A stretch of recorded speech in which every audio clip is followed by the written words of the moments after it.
Pinterest is a visual feed of ideas, products, clothing, and recipes. Millions of users browse Pinterest to find images and text that are tailored to their interests. Like most companies, Pinterest started with a large monolithic application that served all requests. As Pinterest's engineering resources expanded, some of the architecture was broken up into microservices and Dockerized, which made the system easier to reason about. To serve users with better feeds, Pinterest built a machine learning pipeline using Kafka, Spark, and Presto.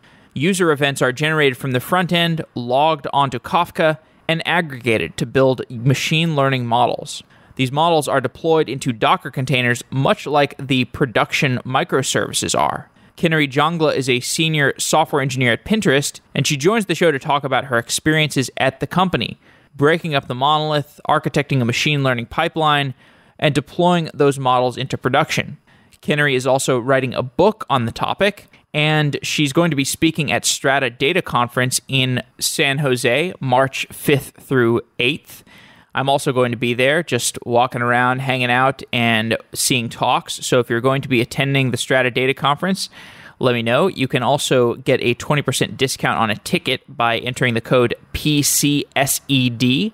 And with that, let's get to this episode of Software Engineering Daily.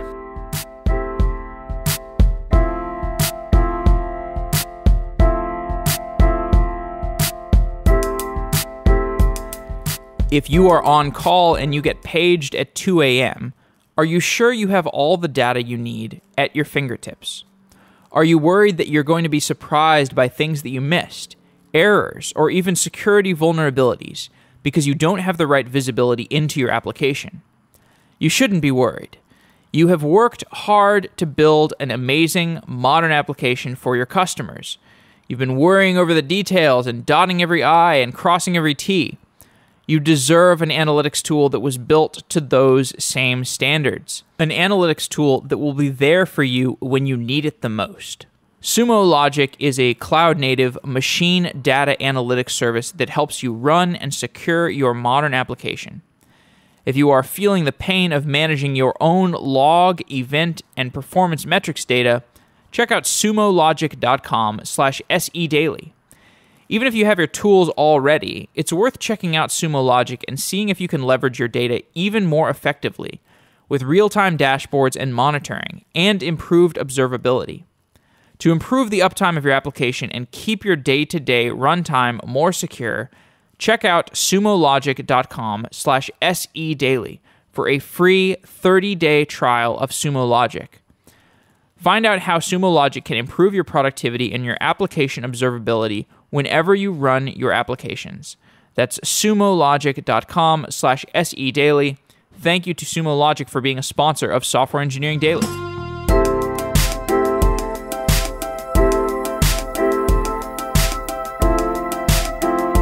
Kinnary Jangla is a senior software engineer at Pinterest. Kinnary, welcome to Software Engineering Daily. Thanks, Jeff, for having me. Yes, it's great to have you. We're going to talk about the machine learning infrastructure more so than the machine learning algorithms themselves in this conversation today.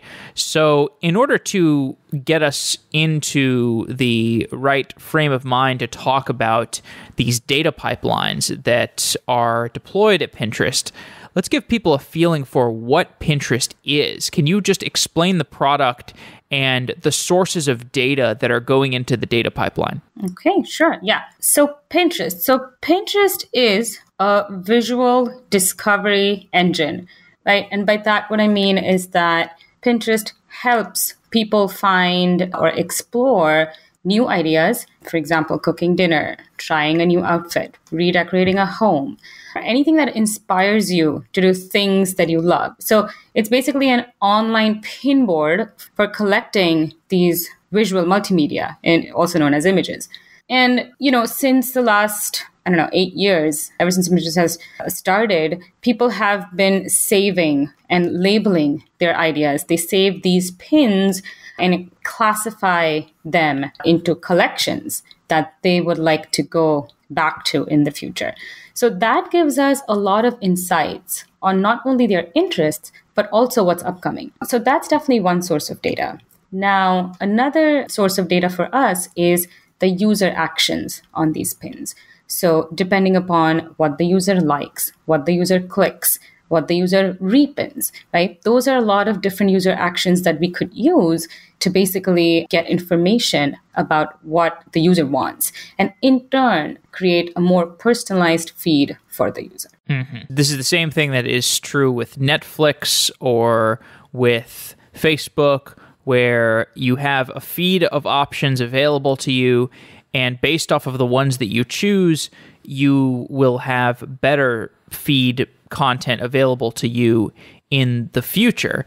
And I believe that the feed generation process is key to a lot of these different companies. It's key to their success because it's essentially you need to provide the most engaging, the best content that you can, and otherwise the users aren't going to be as interested in the product. They're not going to ultimately stick around as much. So go through the evolution of the feed a little bit. So the home feed, when Pinterest first got started, what was the most basic implementation that Pinterest had when the home feed first got started? Sure. So I'm going to tell you a little bit about what exactly the home feed is, because I understand a lot of people are not usually aware of that. So the home feed is basically the landing page where users first get to when you try to refresh Pinterest, or which is your home page, which shows the feed that Pinterest generates for you.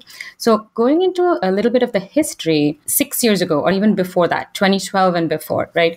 What Pinterest did is they had a chronological feed of pins depending upon the users you follow and the boards you follow, right? So that's pretty straightforward. You basically get content from whatever the user follows, whoever the user follows, etc. So that's good for a small community, which is oriented around the same interests and even demographics, if you may. However, though, it's hard to explore content. It's hard to explore interests. For instance, understanding that if this user likes baking, there is a potential that this user might also like ice cream making, for instance, right? So that didn't happen in 2012. So we were not really adapting to the user behavior. Now, in 2013, we launched recommendations that Pinterest picks for you. So these were called picked for you recommendations, right? This is basically based on your existing repins, whatever you like, you save it to your board, the collections that you make. So those are the recommendations that happened in 2013. In 2014, it evolved slightly more. We introduced something called the concept of a smart feed, because after you give user recommendations, how do you understand what is more important to the user? Because the first 2 to 3 pages of your feed are prime real estate, right? So relevance came to the picture. And so we focused on ordering the feed based on relevance to you. In 2015, we added more to this. We added, we took more user actions into consideration by taking click-through rate, repins, that improving relevance, adding localization to it, adding more machine learning-based models, tree-based regression models to this, so on and so forth. And in 2016, we started reacting. We became more reactive to this, right? So if the user didn't like something or the user liked something more, we started predicting what the user would like, which also helped the user understand a lot about their own selves.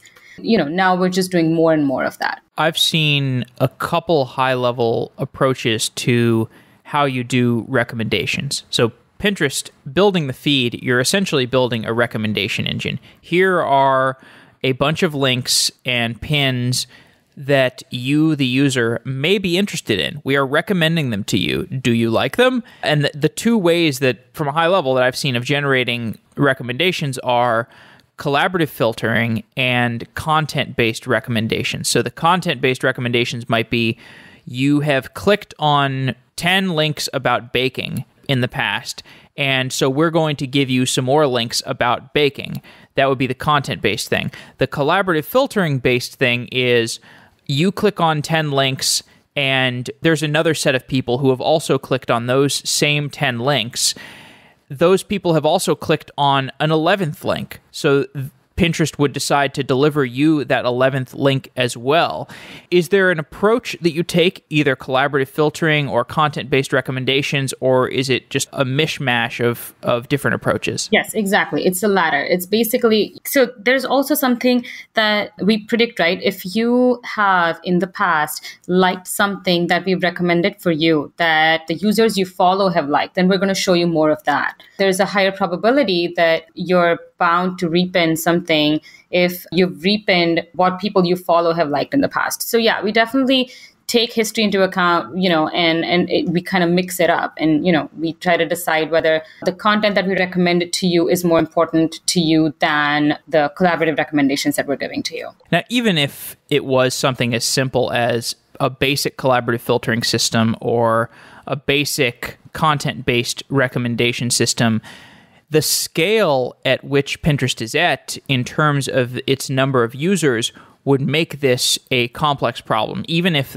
the machine learning algorithms themselves were simple. And that's why we're going to spend most of the conversation today talking about how you wrangle that data, how you deploy new ways of dealing with that data. So I think in the earliest days, Pinterest was a monolithic system. It was just a big, I believe, a Rails monolith. Maybe you could talk about the early deployment of the Pinterest application itself, kind of before it really had a lot of machine learning and modularity associated with it, and give a description for how it's evolved since then and how different services have sprung up around the monolith. Sure. Cool. So in the beginning, obviously, there was a big, huge monolithic service. I didn't work at Pinterest at the time, so I can't be very specific about how things went. But, just understanding a little bit of the history of how that happened, we did break that down into a lot of different microservices. But at the time, so I think when we talk about microservices, you're talking about independence. And when your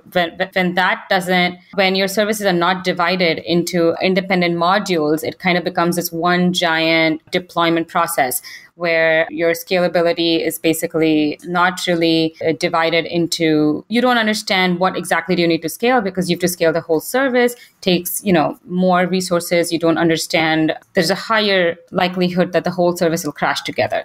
So with the evolution of Pinterest, we basically divided that into different services for our ML algorithms, our ad systems, our search. All of them are different services now. So different components, different verticals of Pinterest are now different services. And what that basically did, it made everything very independent. We have different service owners for all these services. Deployment units are very smaller rather. The release of one service does not block due to any unfinished work in another service.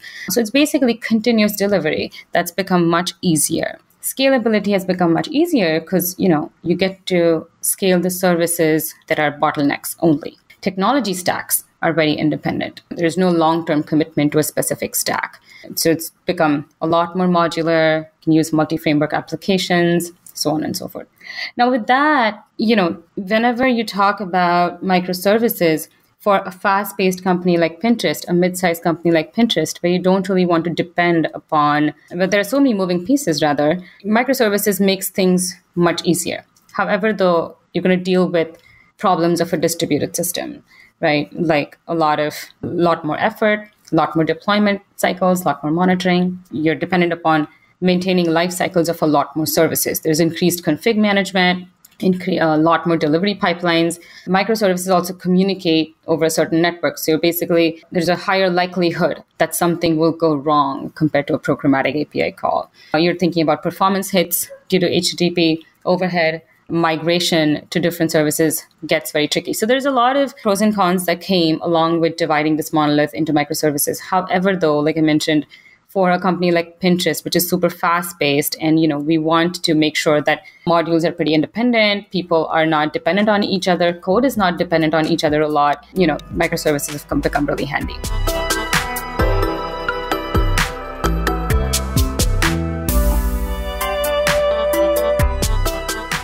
Apps today are built on a wide range of backends, from traditional databases like Postgres to MongoDB and Elasticsearch, to file systems like S3. When it comes to analytics, the diversity and scale of these formats makes delivering data science and BI workloads very challenging. Building data pipelines seems like a never-ending job, as each new analytical tool requires designing from scratch. There's a new open source project called Dremio that is designed to simplify analytics on all these sources. It's also designed to handle some of the hard work, like scaling performance of analytical jobs. Dremio is the team behind Apache Arrow, a new standard for in-memory columnar data analytics. Arrow has been adopted across dozens of projects, like Pandas, to improve the performance of analytical workloads on CPUs and GPUs. It's free and open source. It's designed for everyone from your laptop to clusters of over 1,000 nodes. Check out Dremio today at dremio.com/sedaily. Dremio solved hard engineering problems to build their platform, and you can hear about how it works under the hood by checking out our interviews with Dremio CTO Jacques Nadeau, as well as the CEO Tomer Shiran. And at dremio.com/sedaily, you can find all the necessary resources to get started with Dremio for free. I'm really excited about Dremio. The shows we did about it were really technical and really interesting. If you like those episodes or you like Dremio itself, be sure to tweet at DreamyOh and let them know you heard about it from Software Engineering Daily. Thanks again to Dremio, and check it out at dremio.com/sedaily to learn more.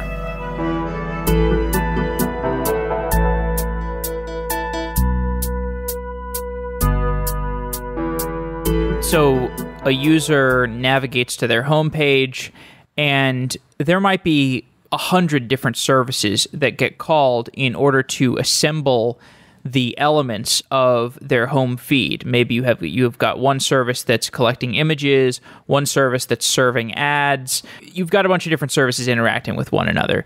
And also, once the user has landed on the page and the user is interacting with various elements, they're clicking on stuff, they're commenting on stuff, data needs to make its way from the user's browser to the services that are recording the information about the user's interaction. They need to make their way to those backend services. They need to make their way into the data pipeline at Pinterest so that that data can be analyzed and used to build better recommendations in the future for that user. So now that we've talked through the deployment process and the kind of the microservices architecture, tell me a little bit about how data that is generated from user interactions with Pinterest, how does that make its way into a data pipeline? Sure. So at Pinterest, the way we ingest data, we have two data pipelines. We have an hourly data pipeline and we have a daily data pipeline. So it's basically hourly is a streaming process and daily is a batch process. And both these pipelines, they persist online data through Kafka and Spark. So we use Kafka it's basically a buffer. So it's a sub buffer at Pinterest where we have topics, and these topics retain for 2 days. After that, they get deleted. And so Kafka serves as a buffer between our online and offline data systems, after which we have clients which read off of these Kafka topics and persist these logs in sequence files in S3, which our streaming and batch jobs basically pick up and ultimately store these events in an HDFS cluster. So, for example, one of the examples of our hourly data reporting pipeline in the ads team at Pinterest is powered by Spark. And so once we have all this data, we basically use something like Presto for data exploration and analysis. And we ultimately, all the user analytics data is ultimately stored using a combination of Hive and Spark, but it's all a huge HDFS lake. Okay, so it's HDFS and the S3 stuff. You said there's a period of time where the events get stored into S3. Is that just temporary? Does it eventually get thrown away? It's temporary in the sense of it's temporary for a few months. Yes, it eventually gets thrown away. But, like I said, recommendations, you want to store the data for 2 to 3 months at least. And what about the Kafka data? What's the expiration date? When do you garbage collect events that are sitting in Kafka? Every 2 days. So our retention policy is of 2 days. And all records get deleted after that. So if I'm a user, I go to Pinterest, I'm clicking around, I'm making comments and stuff, those events are going to they're going to be propagated to a backend service. The backend service is going to write those events to Kafka. Could you zoom in a little bit on that process? like, do you have different services that are recording different events, or do you have a single service that kind of records all of user sessions? And, how is that partitioned in Kafka? Give me a description for that process. Sure. So we have different services that basically ingest this data, different data also. Like, user, for instance, user analytics is taken by a different service. Then we have everything. So all the data about a certain user, right? That's taken by ingested by a different service. All the actions that a user takes, that's ingested by a different service. And then, for instance, the ads platform, all the advertiser data is ingested by a different service. And what we have is we have jobs. We have different jobs that ingest this data and write to different Kafka topics. Also, we have different clusters for these different services where all this data gets stored. And then ultimately, like I mentioned, these Kafka topics. Different Kafka clusters? Different Kafka clusters, exactly.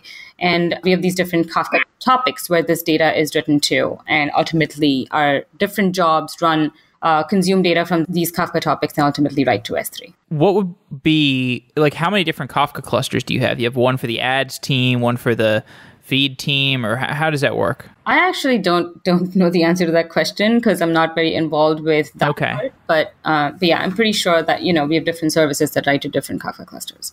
Interesting. You have some standardization around the ways that events are written, just like regardless of what Kafka cluster you're using, or do you have a standardized event schema throughout the company, or? Mm-hmm. Yep. Okay. How do you design an event schema for, and evangelize it within the company and or does it matter? Like, do the events just vary from team to team? And if a team owns a specific type of event, they get to design their own schema, and it doesn't really matter what the other team's schemas are? Yeah. And, that's exactly, also one of the problems, right? Different teams design their own schemas. I think that, every team is supposed to be also involving stakeholders. But then again, if you think about the future, it's very hard to tell. Sometimes 2 years later, another service might want to use your data as well, right?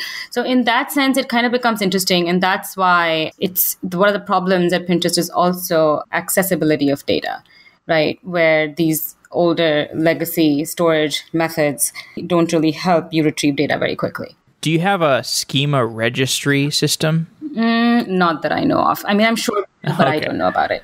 Okay, all right, that's fine.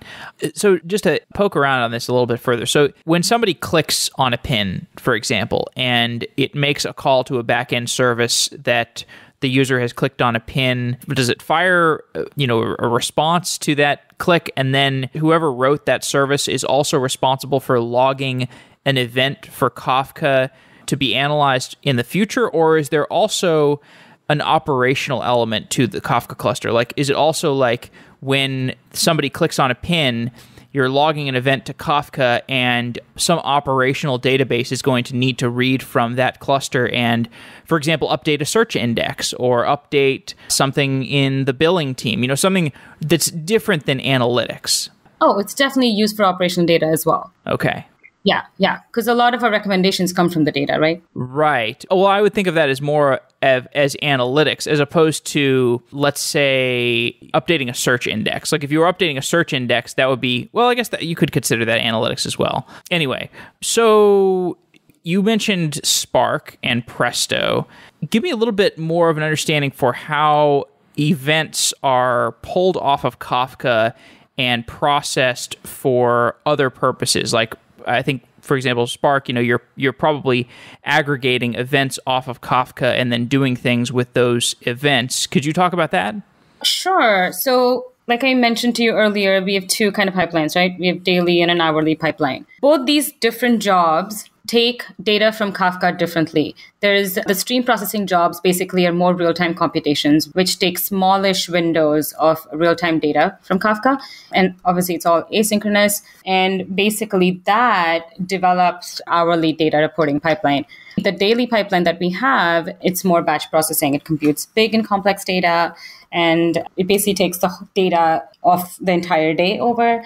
And if you want some examples of that, like I mentioned to you earlier as well, in our ads team at Pinterest, we have an hourly data reporting pipeline, which is powered by Spark. And we kind of like Spark because, it provides us the SQL API, which is good for the ETL jobs, etc. So not sure if that answers your question. Okay. Yeah. Could you go a little bit deeper in terms of why Spark is a useful tool for that? Because I think people use a variety of streaming frameworks to essentially process large volumes of data for exactly this purpose, where you've got a bunch of events that have been queued up. Let's say you've got a bunch of events about users clicking on ads, and they're queued up in Kafka in this pub subsystem, and maybe you have a streaming job that is going to grab all of those events and process which users click on which ads for the purposes of reporting. Why is Spark a good tool for that? And how does Spark work? How does Spark process those,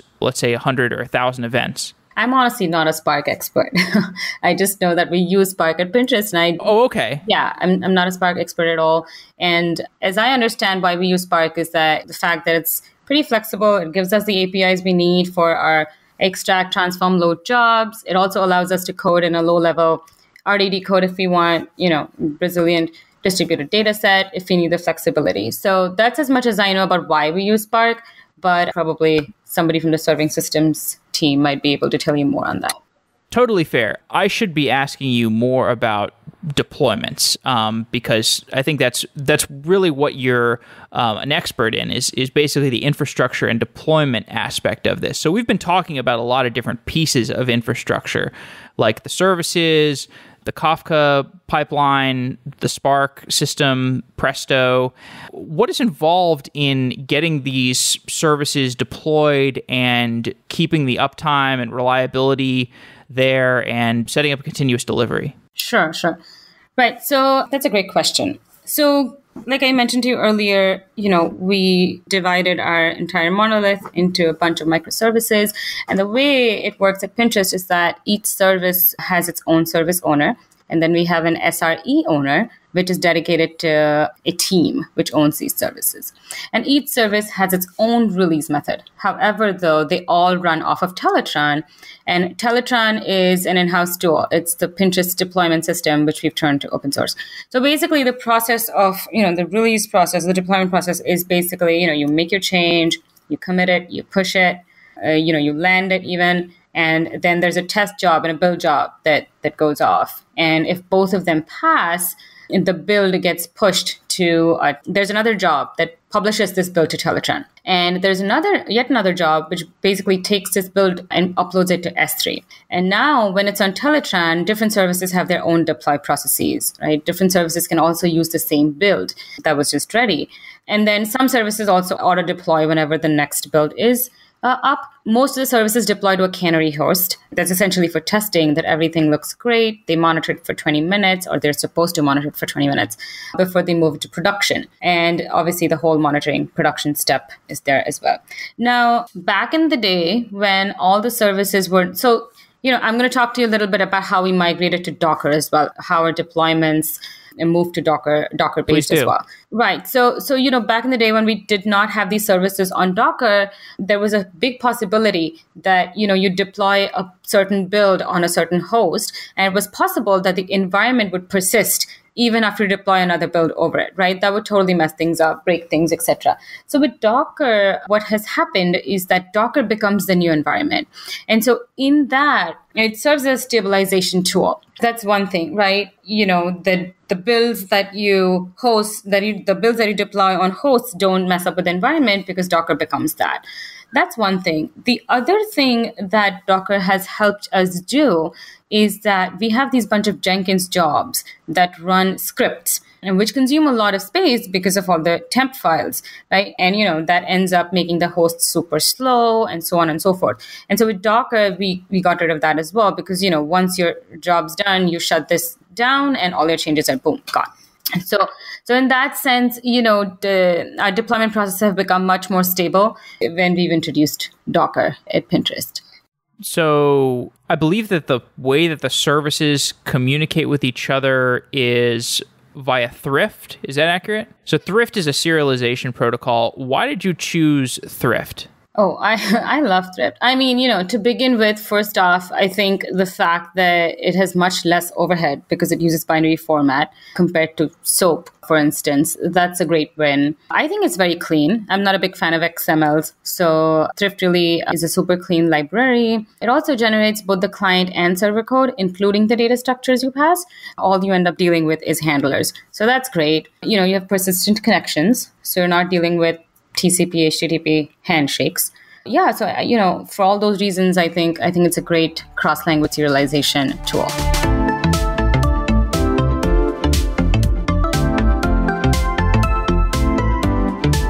Amazon Redshift powers the analytics of your business, and Intermix.io powers the analytics of your Redshift. Your dashboards are loading slowly. Your queries are getting stuck. Your business intelligence tools are choking on data. The problem could be with how you are managing your Redshift cluster. Intermix.io gives you the tools that you need to analyze your Amazon Redshift performance and improve the tool chain of everyone downstream from your data warehouse. The team at Intermix has seen so many Redshift clusters, they are confident that they can solve whatever performance issues you are having. Go to intermix.io/sedaily to get a 30-day free trial of Intermix. Intermix.io gives you performance analytics for Amazon Redshift. Intermix collects all your Redshift logs and makes it easy to figure out what's wrong so that you can take action, all in a nice, intuitive dashboard. The alternative is doing that yourself, running a bunch of scripts to get your diagnostic data and then figuring out how to visualize and manage it. What a nightmare and a waste of time. Intermix is used by Postmates, Typeform, Udemy, and other data teams who need insights into their Redshift cluster.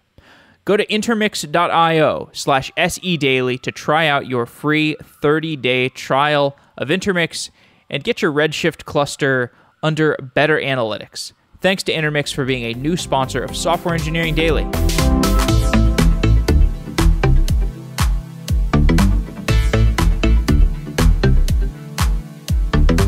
So part of this discussion is about the fact that you have migrated this, well, you have taken part in the migration. You maybe weren't there for the entire thing, but gone from Pinterest being really monolithic and not very smart, not having a whole lot of machine learning, to a system where there's, it's been Dockerized, you've got microservices, and you also have this data pipeline. And my understanding is that this is a very gradual process. It's not a big bang process, and that there is an importance in how you strategize about this and how you create like short-term goals as well as long-term goals in order to gradually get the entire service, so the entire company rowing in the same direction.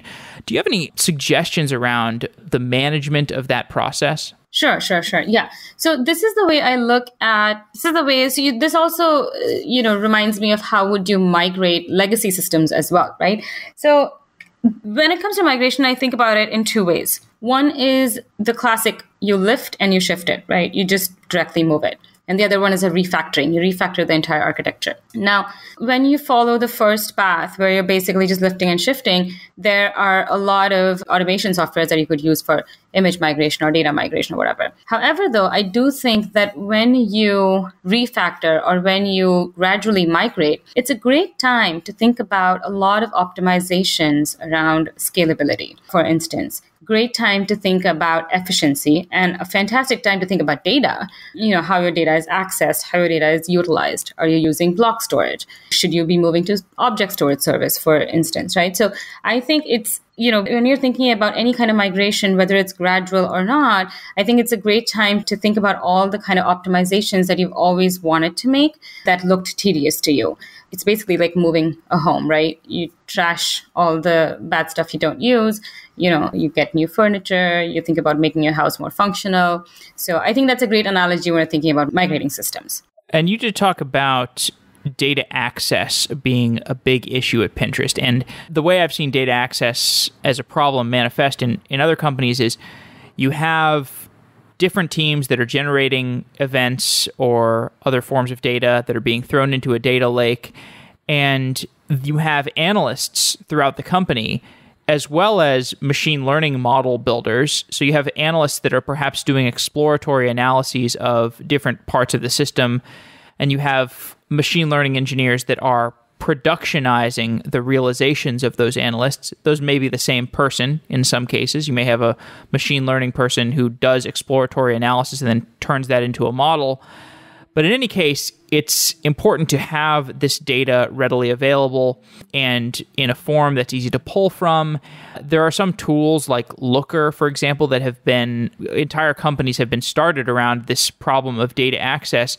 Can you talk a little bit about how data teams at Pinterest are organized, and what are the tools that they're using, and what are the processes that they're using to explore data and then productionize those? Definitely. Sure. So at Pinterest, we have a centralized data team, right? And under that, we have three kinds of teams. There's a data engineering team, there's a data science team, and there's a product analytics team. Now, under the data engineering team, that's the team that deals with everything data, right? Everything Kafka, everything streaming. So under the data eng team, we further have a big data platform team, which deals with supporting Kafka, streaming, in-house Hadoop jobs, maintaining it, scaling the clusters, building tools that allow other teams to query big data platforms. Then we have another team under the data engineering team that is the data analytics team, which basically is responsible for building all internal facing data tools, for building the experimentation framework, for building, there's a tool called Pinalytics, which is basically analytics for experiments. So also building a suite of internal tool for queries, our ETL workflows, and so on and so forth. And then there's another team, which is the ML platform team, which basically builds a centralized machine learning platform that's basically used across the company. And then we have this smaller team called human computation team, which is all about human judgment and all the mechanical turks, etc. So that's our data eng team. Then we have the product analytics team, which is basically all the data analysts, which are mapped to specific product teams. These guys help engineers and the product managers understand the opportunity size. They analyze the data in the form of running SQL queries, and so on and so forth. And then we have the third team, which is the data science team. Now, the data science team is less about operations. It's more about thinking about the high-level problem domain, defining the problem domain. It has a more of a research component to it, and it's way bigger in scope. And, it has a broader range of tools. And so these guys have a lot more software engineering skills than analytics. However, though, I think the good part is that every team knows which data analysts you're going to work with, which data scientists you're going to work with. And data engineering team is basically across the company. So anything related to data engineering, which team to go to. So I wouldn't think it's that big a problem, honestly. Okay, so now let me go a little bit into what kind of work do the data scientists at Pinterest do, right? So they do a lot of exploratory experimental analysis, mostly build and train models with a fixed objective, right? So there are three types of projects that data scientists at Pinterest do. One is the very traditional kind of work where they build predictive models, which are usually smaller in scale. They're internal models, not very user-facing because they don't have an entire engineering team to support. And so, but however, they experiment around optimizing certain features and, for instance, predicting how likely are certain keywords to be useful to the team, for example. Then there are these other set of projects which are more towards research and analyses, where you're defining new concepts. You're defining, for instance, variety on the feed. You're defining how do you measure it. You're defining statistical properties. You're trying to provide as much product information as you can. You're trying to understand if it's how computationally feasible that's going to be, right? You're also trying to observe whether a certain thing is going to affect retention, for instance. And if it's not, then do you really care about working on it? And so on and so forth. They also design and run a bunch of experiments. And then there's a third team which does more of internally driven work. Nobody asks them to do it, but it's really important. For instance, anomaly detection, right? For instance, you see a week-to-week drop of 2% on a certain metric. So you're really deciding, should you freak out about this? How much do you take this seriously? Is it alarming or not? So on and so forth. So that is what data scientists Pinterest do. Now, I did want to also touch a third question that I don't know if you asked or not, but I do want to go into that, is that data access at Pinterest is a huge problem, right? We have a lot of data, which is a great problem to have. However, what data to trust becomes a big problem. I think legacy storage methods have not really proven to be very optimal. And so tools like Presto, right, that comes very handy. That helps us faster. That helps us to query data a lot faster than this huge data lake takes a long time to query anyway. So Presto kind of comes very handy there. So are you referring to HDFS as the legacy storage technique? Yes, exactly. Okay, right. And Presto does what? Yeah, it just helps you query the data a lot faster, right? Like to explore the data. Oh, okay. Yeah. How do you look at the overall process of the different teams working together and figure out places where you can improve the feedback loop? Because, for example, I hear this problem a lot, that getting models updated quickly and the testing process for models and the deployment process for models can be sometimes hard to do. Have there been any improvements that you've made over time that would be worthwhile to share? Sure. There's one thing that I really want to talk about because I worked on it. So one of the things is that, being an ML engineer, it becomes you want to be able to experiment quickly. And so that in turn ties into how do you run your experiment on your local machine and try to see whether you're going to get the results from a certain model or not, from a certain experiment or not.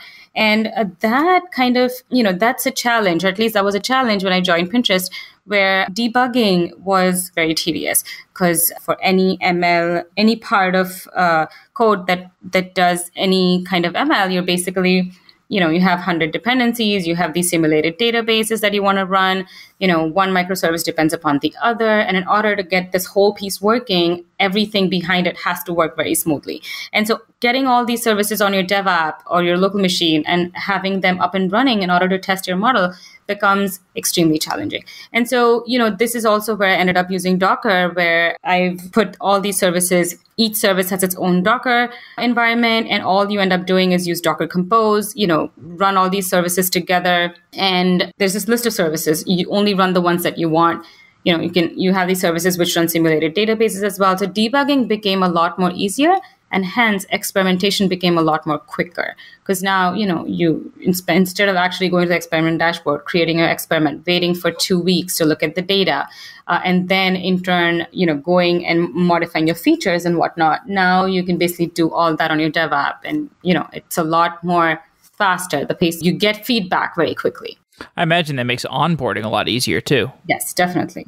So you are writing a book about this exact topic that we've been discussing, building and deploying machine learning deployments. What are some of the elements of the book that we have not discussed in our conversation yet? My inspiration for writing this book was that when I was onboarding, when I was ramping up on Docker, or when I was ramping up on how to use Docker for helping my team debug things a lot quicker, there was no place where I could find anything that was structured in a way that I could go from basics to semi-advanced to advanced topics.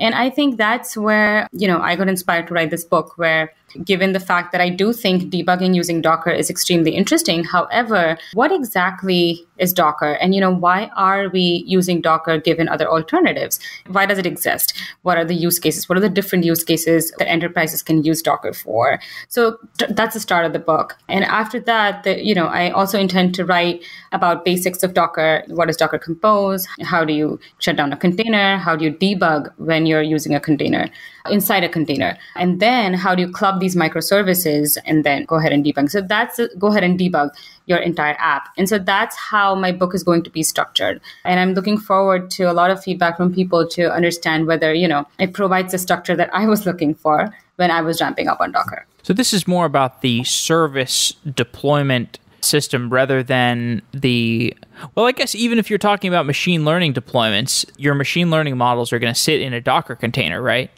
Exactly. And at Pinterest, are you looking at Kubernetes at all? Yes, we do have a cluster right now. We're in the experimentation phase. We're not using it in production, but we do have a Kubernetes cluster for testing. Cool. Well, what are you focused on now at Pinterest? What are the big initiatives around machine learning and Docker and deployments? Sure. So as far as ML goes, so far Pinterest has been using machine learning the discovery team uses it to provide recommendations, related contents, predict the likelihood that a person will pin content. We definitely want to keep doing all this, right? We want to just get better at it, improve our relevance. We have another team called the visual discovery team, which is a lot into deep learning algorithms. They do object recognition, etc. So we want to improve on that as well. We want to monetize our ad performance, our relevance prediction using ML as well. Our growth team uses ML to build intelligent models to determine which emails to send and prevent churn. So that's something we want to continue doing better. However, though, I think that one of our major goals around ML in 2018 is to improve our spam detection and our fraud detection. And I think that's something that we're really looking forward to accomplish in this year using machine learning. That problem is so hard. Whatever company you are, it seems like it's a never-ending battle. Definitely. Well, Kinnary, Jangla, thank you so much for coming on Software Engineering Daily. It's been really good understanding the pipelines and the machine learning deployments, the microservices deployments at Pinterest. Thanks, Jeffy, for having me. I had fun. If you are building a product for software engineers or you are hiring software engineers, Software Engineering Daily is accepting sponsorships for 2018. Send me an email, jeff@softwareengineeringdaily.com if you're interested. With 23,000 people listening Monday through Friday and the content being fairly selective for a technical listener, Software Engineering Daily is a great way to reach top engineers. And I know that the listeners of Software Engineering Daily are great engineers because I talk to them all the time. I hear from CTOs, CEOs, directors of engineering who listen to the show regularly. I also hear about many newer, hungry software engineers who are looking to level up quickly and prove themselves. And to find out more about sponsoring the show, you can send me an email or tell your marketing director to send me an email, jeff@softwareengineeringdaily.com. And if you're a listener to the show, thank you so much for supporting it through your audienceship. That is quite enough, but if you're interested in taking your support of the show to the next level, then look at sponsoring the show through your company. So send me an email, jeff@softwareengineeringdaily.com. Thank you. Wow.